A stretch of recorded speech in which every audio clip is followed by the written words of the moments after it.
सभी छात्रों को नमस्कार। आज हम आपको पढ़ाने वाले हैं प्रश्नावली 8.1 का प्रश्न संख्या 4, जो कि बोर्ड एग्जाम की दृष्टि से बहुत ही इम्पोर्टेंट है और आप इस प्रश्न को जरूर अच्छे तरीके से सीखोगे, है ना गाइस।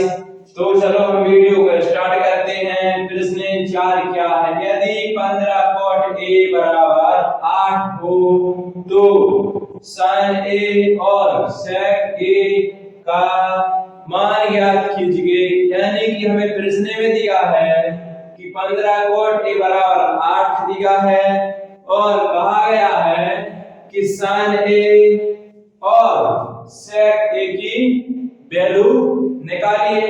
तो चलो हम इसको करते हैं। सबसे पहले एक विशेष बात मैं आपको बता देता हूं कि जो त्रिकोणमिति का परिचय है, ये त्रिभुज की आकृति से संबंधित सवाल होते हैं इसमें। तो सबसे पहले हम इसके बारे में थोड़ी जानकारी कर लेते हैं त्रिभुज के बारे में। तो देखो, अगर मान लो त्रिभुज, जैसे त्रिभुज है, जैसे मान लो मैंने इसका एक कोण कितने, ये वाला कोण कितने डिग्री का है? 90 डिग्री का होता है ये वाला कोण, यानी 90 डिग्री का कोण होता है। मतलब त्रिभुज में इसमें एक 90 डिग्री का कोण लेना पड़ता है। तो देखो, अगर इसमें हम ए इसका नाम दे देते हैं, इसका बी नाम दे देते हैं और इसका सी नाम दे देते हैं। तो अगर इसमें बात कही जाए कि ये वाली जो भुजा क्या कौन सी रहेगी? ये कहलाएगी आधार। क्या कहलाएगी? आधार। यानी लिख लेते हैं आधार। ये क्या कहलाएगी? आधार कहलाएगी। और ये वाली है जो भुजा, ये क्या कहलाएगी? लंब। लंब कहलाएगी। और जो कोण के सामने वाली भुजा होती है वो क्या कहलाती है? कर्ण। कर्ण कहलाती है। तो अब देखो, हम करते हैं प्रश्न स्टार्ट करते हैं। अब आपको बहुत अच्छे तरीके से समझ में आएगा यह प्रश्न। तो चलो हम करते हैं स्टार्ट। पहले दिया है कि 15 cot A बराबर 8, यानी दिया है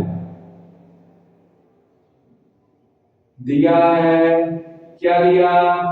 15 cot A बराबर कितना दिया है? 8 दिया है। अब cot A बराबर हम निकालते हैं 8/15 15 था। तो हमने cot A बराबर की वैल्यू निकाली, तो 15 था 8 के नीचे आ गया है। क्यों आ गया है? क्योंकि बराबर में था, है ना। इस वजह से cot A बराबर वैल्यू कितनी आ गई है? 8/15। अब cot A बराबर 8/15 जब वैल्यू आ गई है तो cot A बराबर फॉर्मूला क्या होता है? क्या होता है फॉर्मूला? cot A बराबर फॉर्मूला होता है अपना, क्या होता है? आधार बटे क्या होता है? लंब। तो फॉर्मूला होता है आधार बटे के लंब। तो हम क्या करेंगे? आधार इसकी cot A बराबर 8/15 है, इसकी हम cot A के फॉर्मूला से तुलना कर देंगे। यानी ऊपर वाली क्या हो जाएगी? ऊपर इसमें क्या है? आधार। ऊपर कितनी है? 8 क्या हो जाएगी इसमें? आधार। यानी आधार कितनी हो जाएगी? 8, है ना। आधार हो जाएगी 8। और नीचे क्या होता है? लंब। लंब कितना है? 15। तो लंब कितनी हो जाएगी? 15। अब कड़ा में निकालना है। तो कड़ा कैसे निकालते हैं? पाइथागोरस प्रमेय से हम कड़ की वैल्यू बहुत अच्छे तरीके से निकालेंगे।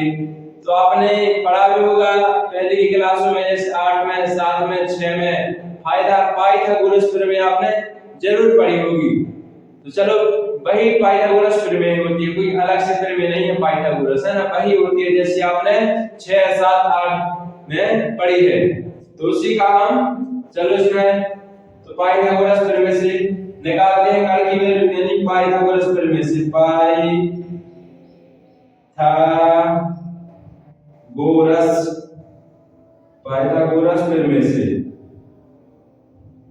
पाइथागोरस प्रमेय से चलो हम निकालते हैं। तो पाइथागोरस प्रमेय का निकालते, कड़ का वर्ग बराबर फॉर्मूला होता है इसका, कड़ का वर्ग बराबर आधार आधार का वर्ग प्लस लंब का वर्ग, है ना। तो देखो क्या हो जाएगा, यानी आधार कितनी है, आधार देखो 8, तो क्या हो जाएगा इधर 8 का वर्ग हो जाएगा, क्योंकि घात 2 है ना। आधार का वर्ग प्लस लंब कितना है, लंब देखिए गाइस 15, है ना। तो देखो 15 का वर्ग हो जाएगा, हो गया है ना। अब हम देखो क्या करेंगे, 8 का कितना निकाल के आ जाएगा, 8 का 64, कितना निकाल के आ जाएगा 64 प्लस 15 का क्या होता है वर्ग, 15 का होता है वर्ग 225, 225, 225। अब हम देखो आगे करते हैं, इसके आगे करते हैं प्रश्न को। तो देखो कर्ण का वर्ग बराबर कर्ण का वर्ग बराबर कितना है, देखो 64 प्लस 225 को जुड़ने पर 289 हो गया है ना। 289 आ गया, तो कर्ण का वर्ग बराबर यानी इसके ऊपर वर्ग है ना, तो वर्ग इसके ऊपर यानी 2 है, तो 2 इधर से हट के इधर इसके ऊपर क्या लग जाएगा, रूट लग जाएगा, है ना। और 289 किसका वर्गमूल होता है, तो होता है गाइस 17 का होता है, यानी कर्ण की वैल्यू कितनी निकाल के आ गई है, 17, कितनी निकाल के आ गई है, 17। तो देखो आधार की वैल्यू 8 और लंब की वैल्यू 15 और कर्ण की वैल्यू 17।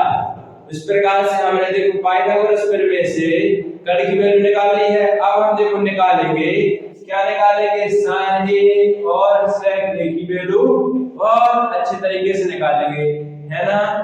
तो देखो हम चलो करते हैं अब, तो हमें अब निकालना है sin a की वैल्यू। तो देखो sin a की वैल्यू निकालना है, तो sin a बराबर फॉर्मूला क्या होता है, sin a का फॉर्मूला, यानी sin a का फॉर्मूला होता है लंब बटे के कर्ण, क्या होता है, लंब बटे के कर्ण। तो देखो लंब कितना, लंब यानी क्या होता है, लंब बटे के कर्ण, लंब बटे के कर्ण,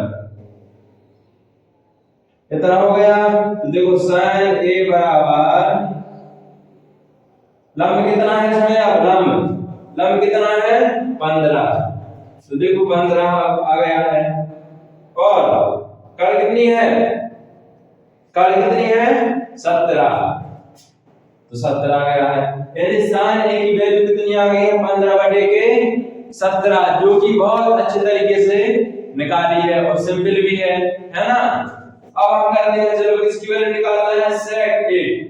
अब sec a की वैल्यू निकालना है, तो चलो हम निकालते हैं, कहां निकालते हैं sec a की वैल्यू, चलो हम कहां निकाल देते हैं, इधर निकाल देते हैं sec a की वैल्यू, है ना, क्योंकि थोड़ी इधर जगह भर गई है, इसी वजह से वहां sec a की वैल्यू निकाल देते हैं। तो sec a बराबर फॉर्मूला क्या होता है, sec a बराबर फॉर्मूला क्या होता है, बताओ जल्दी से जल्दी आप सभी लोग। चलो ठीक है, आप लोग सभी कमेंट में लिखना कि sec a की वैल्यू क्या होती है ना।